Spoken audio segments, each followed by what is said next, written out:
Hey y'all, it's Anne-Marie.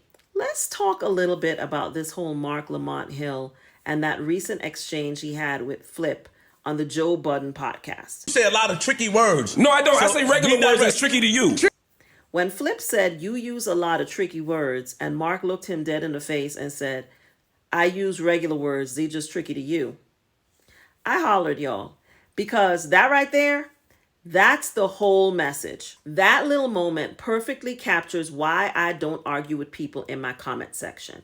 I block and delete and go on with my day every single time. It's not elitism, it's boundaries. I use my platform to educate and inform, not to debate, because everybody is not worth engaging with. Everybody's not ready or even capable of engaging at the level that I'm bringing it. And that's just the truth. And that's just the facts. Because it almost never pays to stoop to an idiot's level. And he did lose his cool in that exchange, and that was unfortunate. But I could see how frustrating it is to day in, day out, have to engage with people who are not at your intellectual level and then are trying to challenge you, not just intellectually because they cannot, but then are trying to challenge you on a personal level. And people like to think that just because somebody is smart and intelligent doesn't mean they won't curse them out and throw some hands. And I think Marc Lamont Hill was having to let Flip know that that was a distinct possibility. I'm not saying that that was the way to go. I'm just saying that that's how I understood his reaction. We live in a world where people think feelings are facts, where people don't read, they don't listen, and they don't think critically. They just want to react. They want to go viral. They want to argue with some stranger and get their rocks off because they're unhappy in their real lives. Meanwhile, people like Marc Lamont Hill are still trying to educate in spaces that are built for clicks, not comprehension.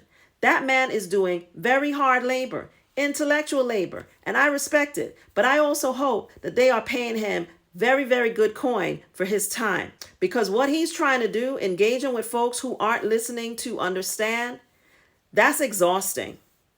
And it's also a perfect reminder that sometimes you've got to just protect your peace, people. Protect your peace and your energy. Everybody ain't worth discussing or debating with. I've learned that I don't have to expand my intellectual capacity to argue with people who aren't operating on my level. And that's not arrogance. That is self-respect and self-protection. I have spent decades learning, reading, and growing, and I think deeply, I analyze critically, and I share what I know to help others think more strategically about their workplaces, their rights, and the world around them. But what I'm not here to do is to debate with people who just want to be loud and wrong. So I block, I delete, and I move on.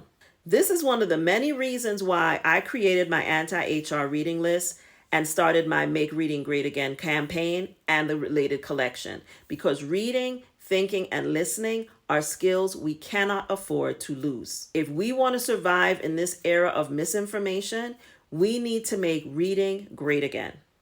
We need to revive critical thinking and intellectual curiosity. Because in a world full of flips, we need to be a Marc Lamont Hill. Educate, don't argue. Read, reflect, respond with intelligence, not emotion.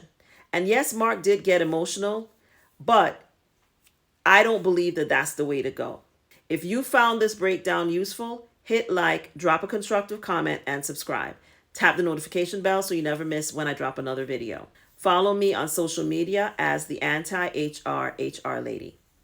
As always, this is Anne-Marie, and this is the Anti-HR. HR is not your enemy, but they are definitely not your friend. But I am. I'll see you in the next video, guys. Bye.